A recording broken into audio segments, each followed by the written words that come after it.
อยู่ได้ตัวนี้ โมเมนต์มีอะไรแล้วพ่อเอา เจ้าพันหน้าไปบ่ยืนบนทาง ยืนอยู่มุมน่ะ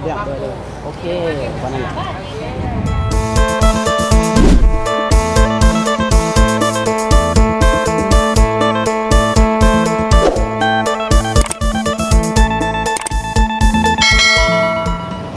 เอาพี่น้องเนาะตื่นเช้ามากันเปิดอยู่หน้าห้านรถได้แล้วพี่น้องไอ้มื้อนี้เนาะหรือว่าหากันเดินทางมาฮอดมาถึงพี่น้องเนาะกันรอคอยหลายมื้อหลายวันเติบพี่น้องเนาะตอนนี้ก็ถือว่าฮอดมื้อฮอดวันเนาะได้นัดหมายมาขับรถแล้วพี่น้องตื่นเต้นแห้งดีพี่น้องเนาะเลยก็นอนอยู่แต่ก็บ่รับคักบ่ได้พี่น้องเนาะเอาก่อนอื่นก็กราบสบายดีและสวัสดีเพื่อนพี่น้องกันเบิดสุขุทุกคนพี่น้องกันเนาะพบพ่อกันมื้อนี้ก็มาขับรถอยู่ศูนย์อีซูซุเนาะกะพุ่นแหละพี่น้องกำลังติดโบใส่อยู่เนาะสบายดีสบายดีเลยรถจักรรถยังก็มีวัดเนาะ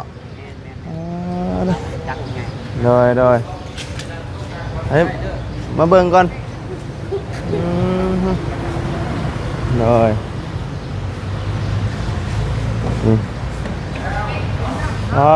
ดูเนาะสเปคเดียวกับของไหนเตียงแต่ว่าฟังเป็นปีโอ้ของเป็นปี22อันนี้ปี25เลยเนาะพี่น้องภายใน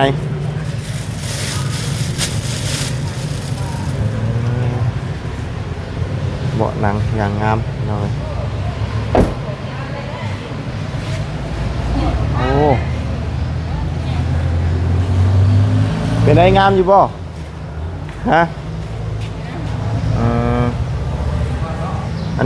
นี้ยังบ่ฟ้าเตอะบ่ฟ้าเปิดเนาะแวนเนาะเพราะว่าหามือคือแหละติดฟิล์มวันเลยประมาณ4 5 มื้อเนาะจะเปิดแกะ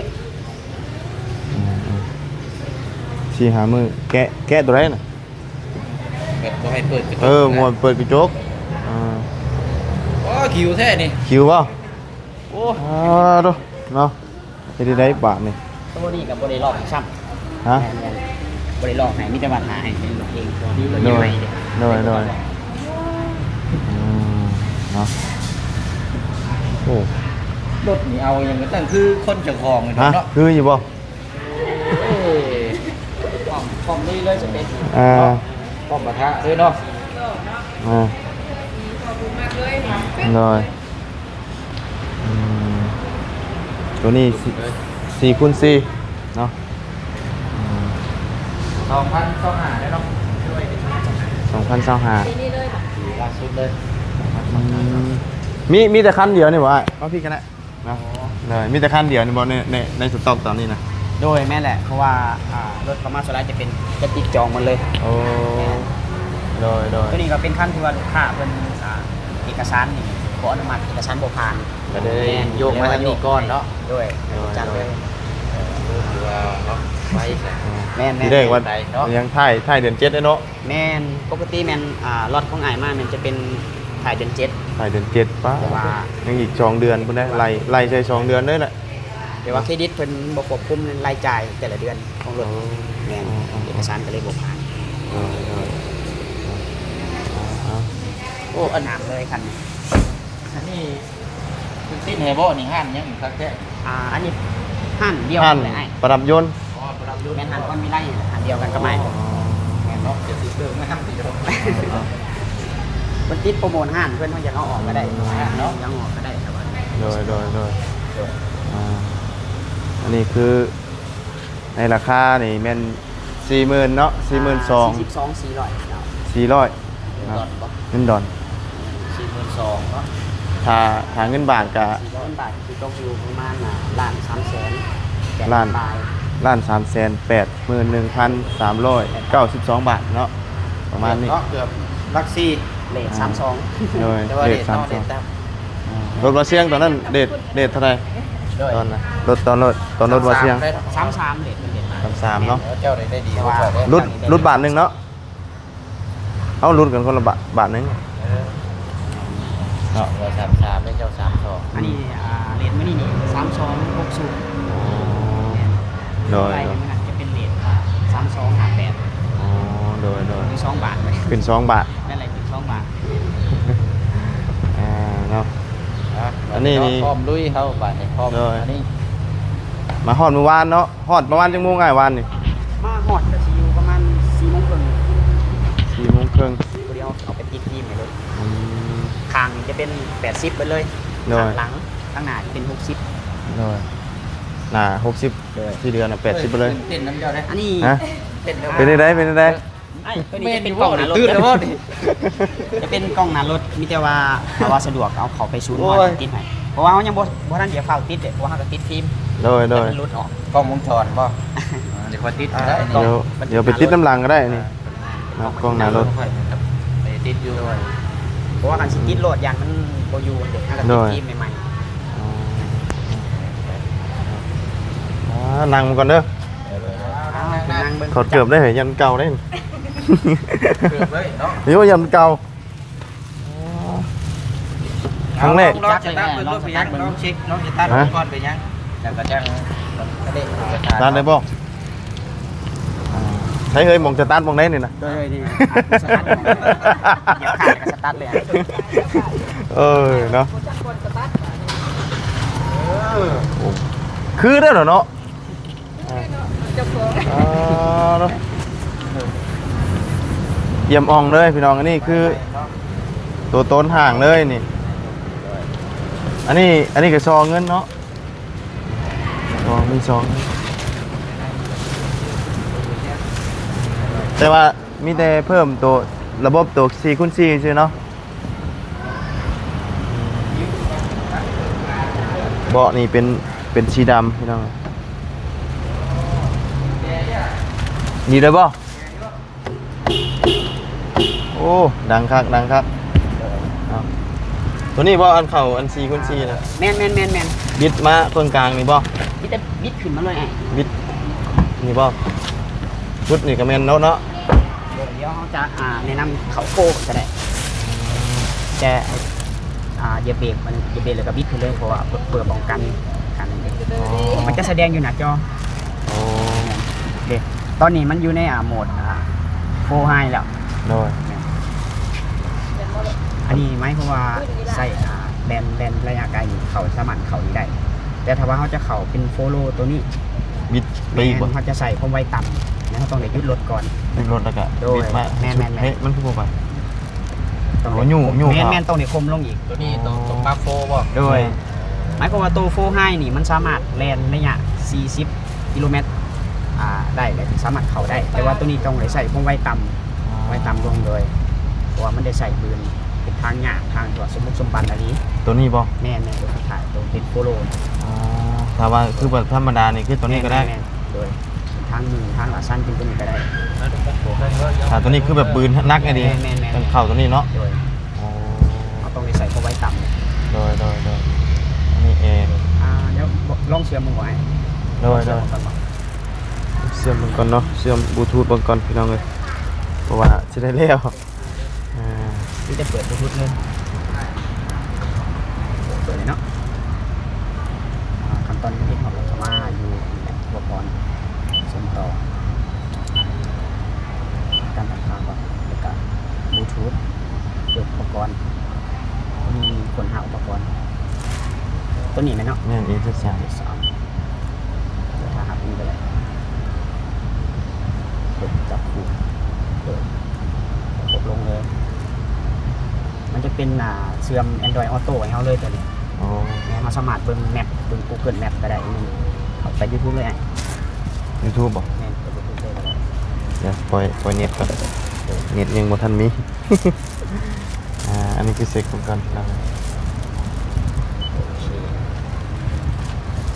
ถามทางเซลล์เพิ่นเด้อคุณ โดย เข้าใจราคา นั่งถามเพิ่นนี่แหละเนาะ ลูกสาวก็ดีใจเลย รอรับ โอ้บ่รับเลย เนาะนอนบ่รับได้นี่นะไปหากินกาแฟก่อนจักชิปจอกนี่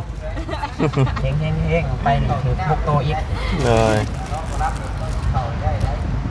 ข้าวกินได้ตูดไก่กี่นี่อ่ะ ตอนนอนหมอลำแต่แกได้ยินข่าวแล้ว ขอยูทูบ YouTube ป่ะ ไปดู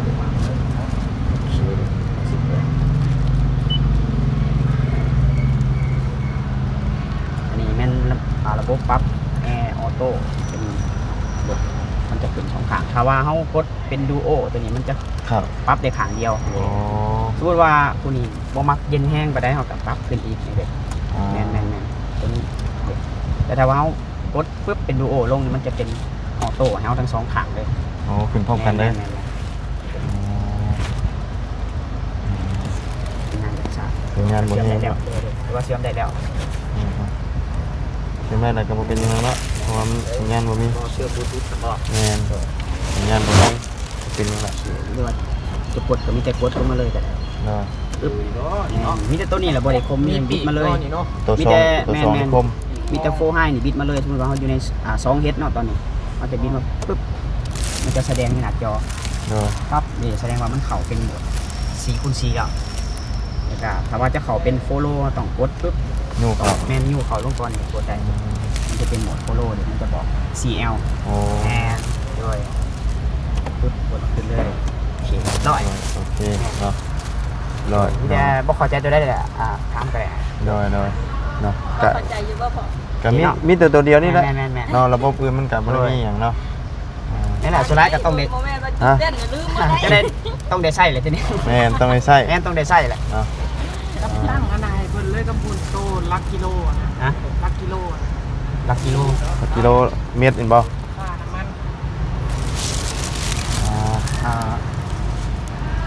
ตั้งมาตั้งตัวนี้เลย ตั้งเลยอ่ะเฮ็ดบ่เป็นนะเฮา ลองอัดประตูบัตรเพื่อนครับ มา เพราะว่ามันจะตั้งได้ มา ขึ้นมาถ่ายทั้งพี่ก็ได้ มาอันนี้ก็ได้เนาะ อ่า ผมตั้งอันนี้ก่อน เพราะว่าลูกค้าหลายคนหมักถามเพราะว่าจากที่เคยใช้รุ่นอื่นมา โดย โอ้อัดประตูกันก็ได้ เนาะ ลูกค้าเรือนตัวนี้เนาะลูกค้าสังเกตเบิ่งว่าโมงตัวนั่นก็มีโมงตัวนี้ก็มี โอ้ แล้วเขาจะเซตตั้งค่าเดิมโรงงานแม่นตั้งขึ้นว่าเขาเติมน้ำมันเท่านึงไปได้จักกิโล โดย นะครับเดือนมาอยู่ที่ตั้งค่า ตั้งค่าก ดปุ่มไข่ป้าแล้วก็มาที่ตั้งค่ามาตรวัดเห็นบ่ โดย แล้วก็มาที่การปรับแต่งแล้วก็มาที่รายการส่วนบนของหน้าจอ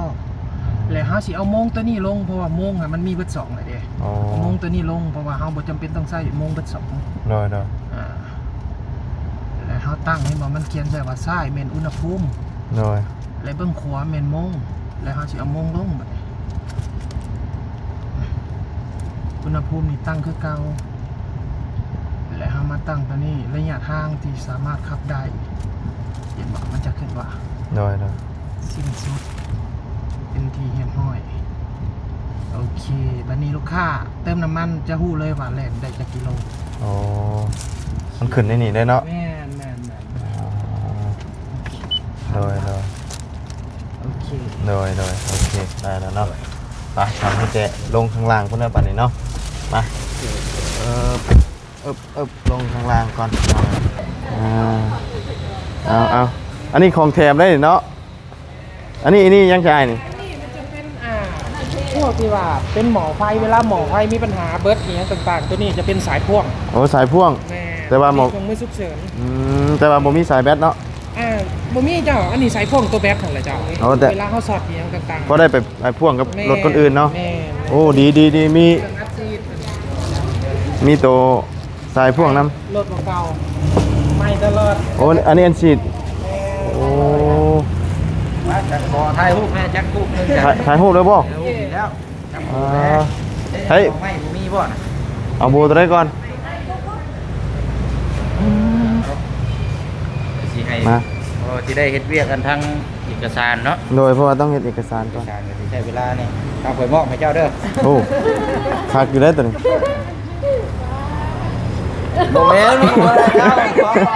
บ่บ่ เออเอา เจ้าหันหน้าไปพูดเฮ็ดคือ เอา บ่เด้อ สิเก็ตหรอ1 2 3เดี๋ยวก็ย่างมาข้างหลังพุ่นเหรอ นี่นะเด้อเอา เอา เอาเด้อคำคูณคำคูณเด้ เนาะ อเอาทางบ่บุญพี่น้องเนาะก็ถือว่าเปิดสมาชิกใหม่ โด เนาะ ย ครอบครัวกับเป็น4คูณ4เด้อพี่น้องครับเพื่อน4ล้อโอ้ย เพื่อน4ล้อ ตายแล้วบัดนี้เนาะ คือความใฝ่ฝันมาตั้งนานเลย ตายบ่สุด คืออยากให้มันสุดเทีเดียวเนาะเฮาเป็นหนี้เป็นสินกับใครแน่ให้มันสุดเทีเดียวเลยสิบ่ได้แสวงหาอีกเอาง่ายเนาะ คือสุดแล้วบัดนี้นะ สุดแล้ว เนาะ เนาะ บ่ได้ตะเวงแล้วเพราะว่า ขี้ตมขี้หยังก็บ่ย่านหั่นนะย่านอยู่แต่มันก็ช่วยเฮาได้หลายกว่า2ล้อเนาะมันก็ถือว่า เอาเดี๋ยวแคปถ่ายรูปให้ในเด้อจัก โดย จัก โดย ได้เนาะให้เห็นรถเพิ่นแนะนำแน่แล้วเนาะครับสรุปแล้วก็เป็นเซลล์บ่เนี่ย โดย บัดนี้เดี๋ยวมอบหน้าที่นี่ให้ทางครอบครัวเพิ่นถ่ายรูปให้ห้อยไว้ โดย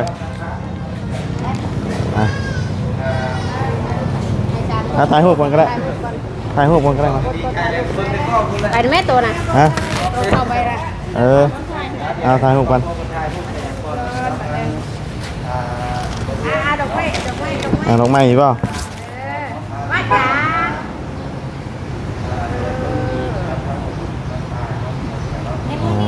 เอา เอาอยู่คนละขางแม่มาดิ ครับราคาคนราคาโอ้ย เดินไปได้เขา ไม่อีก เขาไปดูโบนตีนมันนะเขาดิ 4ล้อไปพร้อมกันเด้อตรงอย่างนั้นเนาะแต่ทั้งนี้เพื่อน2ล้อ นี่เนาะ ธรรมดาเนี่ยไปได้เนาะ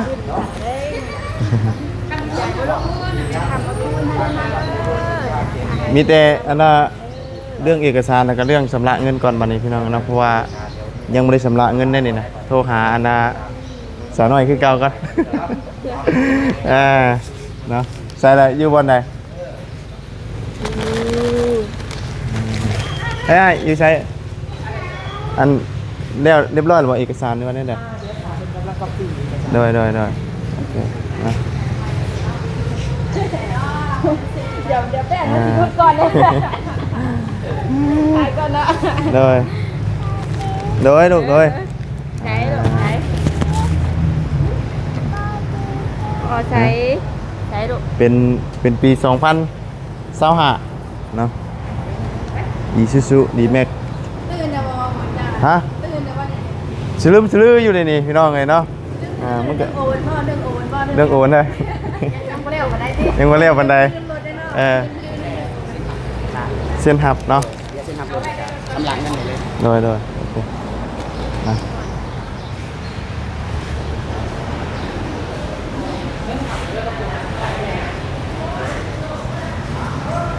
มาเส้นนี่ก่อนพี่น้องเลย กับมิแต่ทางให้หน่อยเป็นมาเซ็นทวงน้ำ โดย เป็นแนะนำเดี๋ยวเซ็นหักมันจะเป็นสัญญาสุดท้ายเซ็นวัน ซื้อเอาเนาะ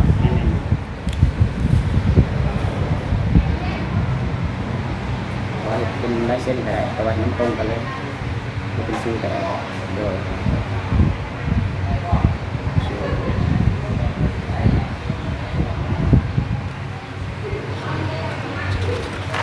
ซื้อกับเขียนบ่คือเก่าเลยนะ แล้วก็ไปนี่ เพราะว่าเฮียนได้แค่ป .2 พี่น้องเลย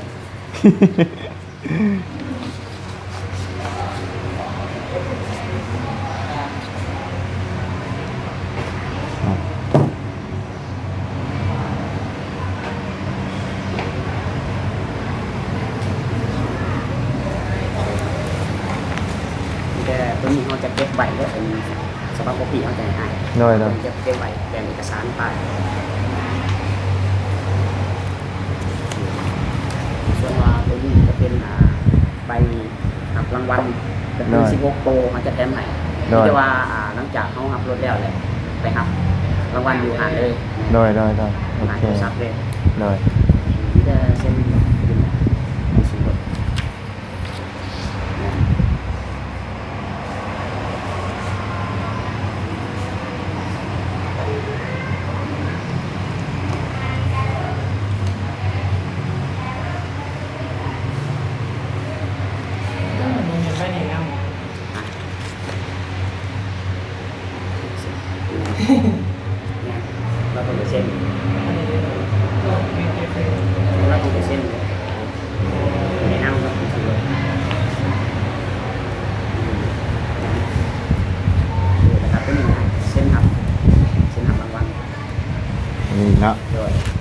เขียนลายมือสั่นนะบาด เขียนชื่อเขียนชื่อยังอันน่ะบ่เป็นอยู่เนาะ ได้เอิ่มแล้วเนาะบัดนี้เนาะ แม่น ใช่เดิม เพิ่นจองแล้วบ่ งาม เมื่อวานยังใช้รถเก่าได้ก้อนหนึงน่ะ อ๋อรถเก่าใช้เพิ่นขายแหละ ให้บอก อ่า เพราะว่าช่วงหนึงเห็นเลยว่าตำหัวด้วย โดย ตัวนี้จะเป็นใบตรวจเช็คในรถ หา เช่นหักนี้ เช่นบ่ มันจะเป็นใบตรวจเช็คสมองรถใหม่ในเนาะตรวจเช็คไปแล้วครบเลย อ๋อ ปลูกยางเลาะแบบ เป็นสิ่งส่วนหนึ่งเลยที่จะให้เส้นทางตัวนี้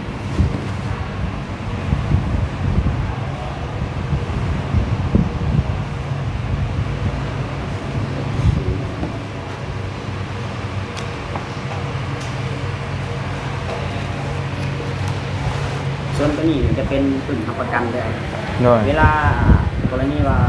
ไม่อยากเขาไปตรวจเช็คหรือว่าสามารถถือตัวเก็บไปได้ ตรวจสึกแบบในศูนย์นั่นบ่ แน่นอันนี้เขา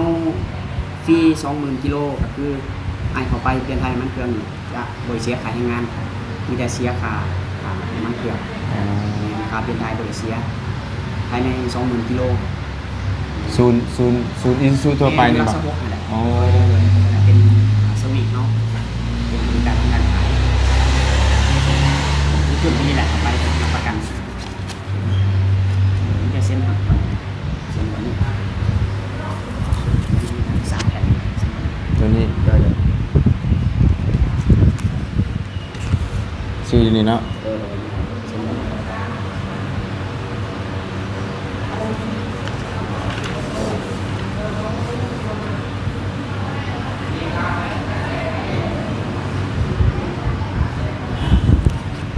ไปที่2บนเก่า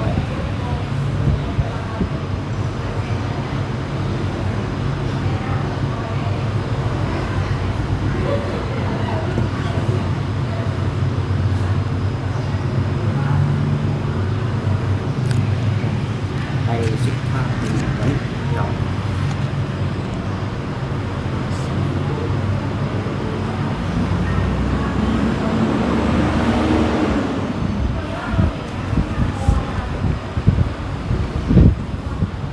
อันนี้คือใบยืนที่อยู่มาหน่อย บ่ได้เอามาซ้ำนี่บ่มีฮู้เดี๋ยวมีแต่ไม่น่า มีแต่ขนาด ไม่น่าก็ได้เนาะ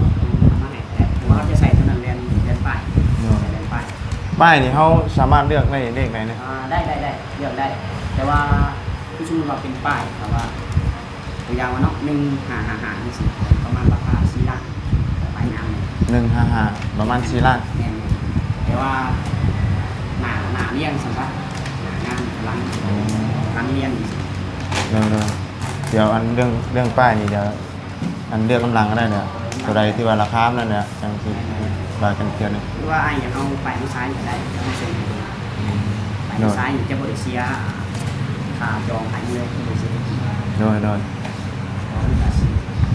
นำไปสั่ง เดี๋ยวจังอันเลือกกันอันนั้นอีกทีนะเนาะ มิแต่ได้แล้วมิแต่สำหรับ โดยชำระเงินเลยเนาะเดี๋ยวโทรหาเขียนกัน ใช่ละ นี่ส่ง QR เนาะอ่านไปเลยเนี่ยว่าสิส่งเงินจองขึ้น โดยQR เดี๋ยวส่งคืนเบาเชียงก็ได้เพราะว่าเขาบ่มีบัญชีบาท อ๋อ เดี๋ยวแป๊บหนึงก็ได้เดี๋ยวเอาตัวนี้กันก็ได้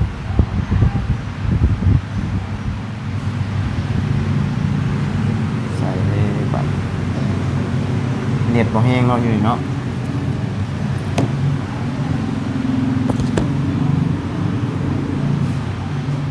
ขับรถนี่ค่ะสิพากันออกมาเลย โดยชีวิตกินข้าวก่อน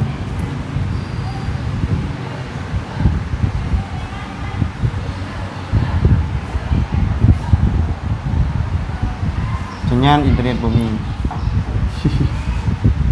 เชื่อมไวไฟหางนอกอะไร โอเคได้ละ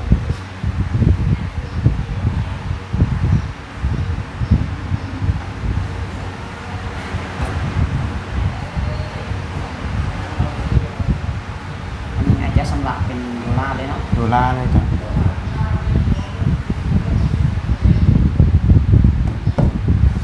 อุปกรณ์ โดยซะน้อย เลย โดยอันว่าสำระเลยก็ได้ ใช่แล้วเนาะ โดย เออ บัญชีเขาส่งให้แล้ว โดยส่งแล้วโอเค ไอเขียนธุรกรรมอะไรใดบ่ สำหรับค่ารถก็ได้ค่ารถอะไรก็ได้ สำระค่ารถซะหน่อย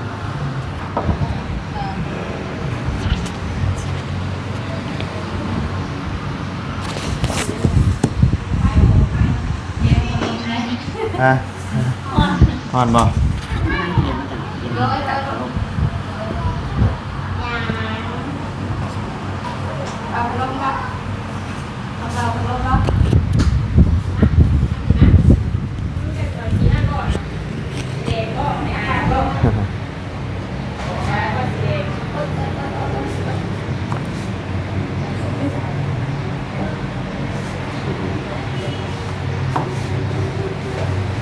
เขียนแต่บัญชีเขาส่งให้แล้ว โดยส่งให้เพื่อนละ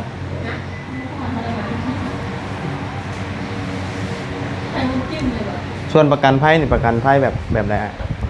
ประกันภัยนี่ โดย ประกันภัยนี่จะเป็นเป็นแพ็กเกจ สเก็ต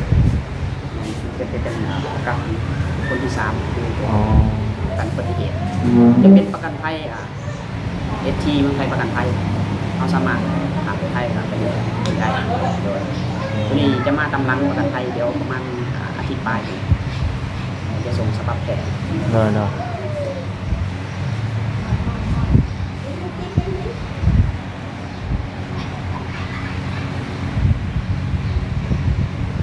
อ่า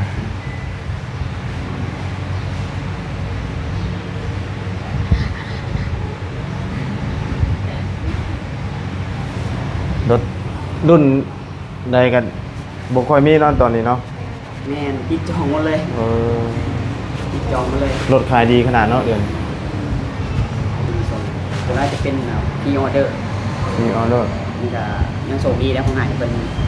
ได้ สร้างโรงงานมาก็เลยโยกมาเลย แต่สแลบแหละประมาณ20ปลายเดือน7พุ่นแหละ โดย เป็นตัวรถที่7เลย ขาย ติดจองมาเลย คำว่าคันนี้บ่ยังเอกสารเพิ่นบ่ผ่านนี่ก็แม่นรอวันที่ ถ่ายเดือน7 ถ่ายเดือน7จะ ถ่ายเดือน เอา 7 เรางานไล่เดือน8เลยเนาะ แม่น จังสิได้รถ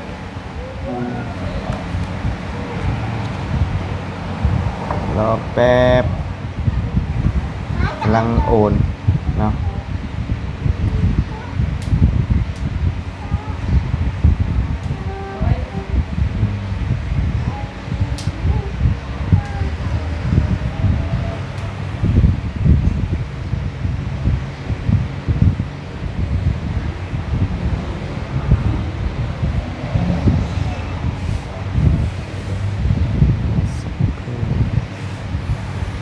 ยังทันได้โอนมาเดี๋ยวรอจักหน่อยพี่น้องเลยทำเงินบอกว่าก็บ่ได้เมื่ออะไรบ่ได้น่ะ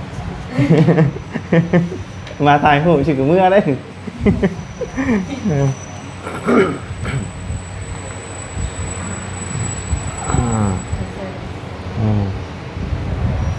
อันนี้หน่อยหาเซน ฮะ หาเซนไป ท่านไหน สีขาว 15,500 15,500 เอสเปรสโซ่ประมาณ300,000ปลาย ผม หาแสนหนึงเอาแล้วนะ ตกใจเฮ้ยเนาะต้องโอนนะ มาต้องเอิน ตกใจแล้วหา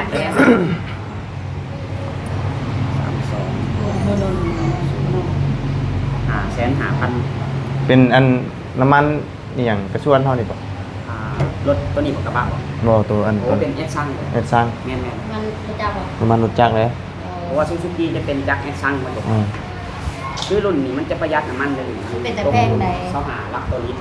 โดย คันน้อยๆสีขาว อืม หาเซนเท่าไหร่นะ น้อย500,000กับ5,000ปลาย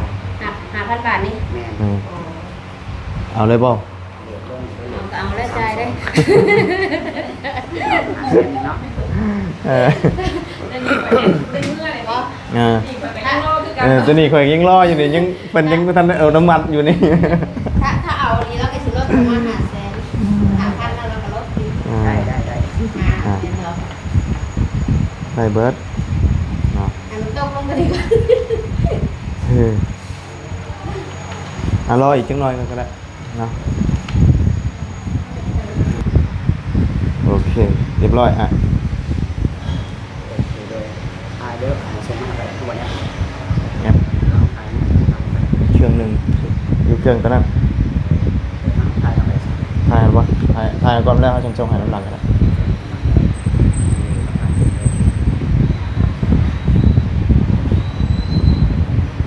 โอเค โอเคเรียบร้อย เช่นทำรถถ่ายรูปทั้งหมดเลย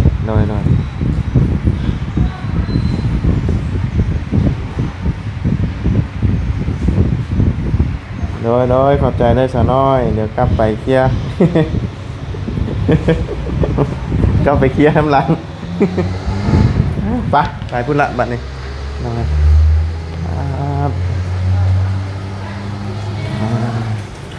สำละเรียบร้อยเนาะ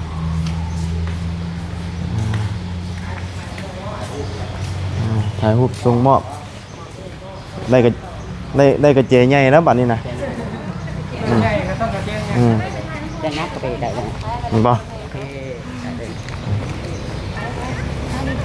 ยยืนบนทาง ยืนอยู่มุมน่ะ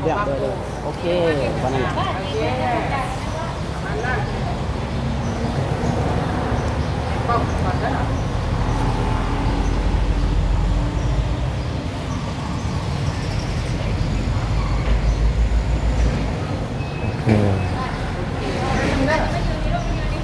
ยืนได้ไหมวะ เห็นแม่ก็ลูกไว้ เอ็มนิ่ม1 2 3โอเคอยู่ลูกอ่ะ1 2โอเค หน่อย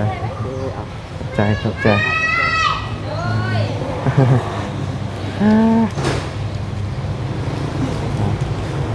ถ่ายรูปเรียบร้อยเบิดแล้วบ่ทางนี้เรียบร้อยแล้วเนาะ จะเลยบอกกระเจดอกที่2นี่เขาจะทำหลังได้ โดยมีแต่เอาดอกหนึ่งก่อน ตอนนี้ก็ยังมีกระเจดอกนึงก่อน โดยโอเคเนาะ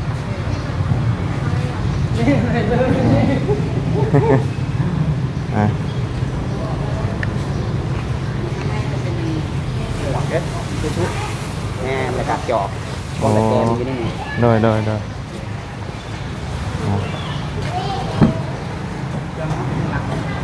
ดยถึงหลัง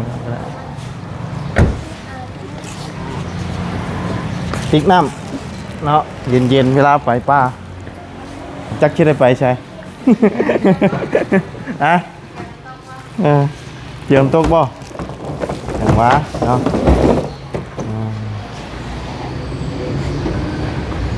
อันว่าเอาอันว่าคิดว่าโคตรให้เราเนี่ยตัวอันเงินบาทนะตัวอันจองนะถ้าเราโอนเขาขึ้นเจ้าแล้ว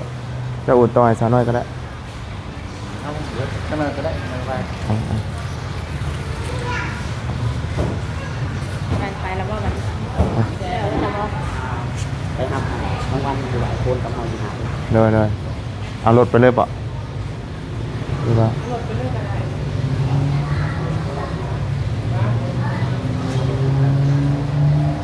ก็เอารถนี่ออกไปเล่นกันได้หรือว่าพอใกล้เลิกก่อน ฮะ ยันว่ายังใกล้โมง โดยได้ละนี่กัน ไอ้สเตชันหรือข้าให้บอก อยู่บนไหน โอ้พ่อมาตัว จักกี่บ่ ไม่ยากก็แล้วยังไงเนี่ย อันนี้ไอ้เปิ้ลให้เจ้าพาไปก่อนวันหน้าเจ้าพาไปเลยนี่พาไป ร้อยลูกฮะไอโฟน เลือกสีเอาเลย เลือกสีเอาอยู่ห้านเลย แล้วเนาะ ไปฮับไอโฟนก่อนพี่น้องเห็นเนาะมาซะเนาะเดี๋ยวบาบุญกสิกรจบคลิปไปเพียงเท่านี้ก่อนพี่น้องกันเนาะ จะไปไหน เลยเอาเนาะ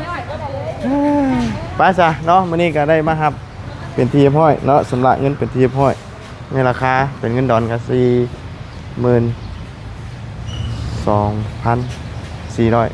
เหรียญเนาะเอากะเรื่องนี้เรื่องชินเดี๋ยวค่อยว่ากันทีหลังเนาะเดี๋ยวนี้เอารถมาก่อนพี่น้องกันเนาะเอาจังใดกะขอบคุณขอบใจพ่อแม่พี่น้องของ FC เด้อที่เข้ามาติดตามนะครับชมคอยให้กำลังใจโดยตลอดมาเนาะ มื้อนี้ก็มาขับรถดีใจแห้งพี่น้องเนาะนอนก็บ่ค่อยหลับปานใดคืนนี้ก็ได้เนาะ นอน ได้รถได้เป็น นอน หที่เถะ แม่นทั้งในรถทั้งในเป็นหนี้พี่น้องเนาะมันก็ธรรมดา 3 ปี พี่ ซ้ น้ อ อน ง เป็นหนี้ ก็บ่เป็นหยังถือว่าเฮาได้สิ่งที่ว่าเฮาอยากได้สุดแล้วนะอยากได้4x4เนาะแล้วก็เป็นรถมือหนึงออกจากห้าง ก็น่าสิดีใจแห้งเพราะว่ามันมาไวเกินเด้ มาไวเกินเด้ จริงๆนะวันเกิดน้องวาสนาเพิ่งมา โดยไปซะไปแล้วพี่น้องพบเจอกันใหม่สบายดีแล้วสวัสดีพี่น้องเบิร์ดสุขุสุคนไปสวัสดี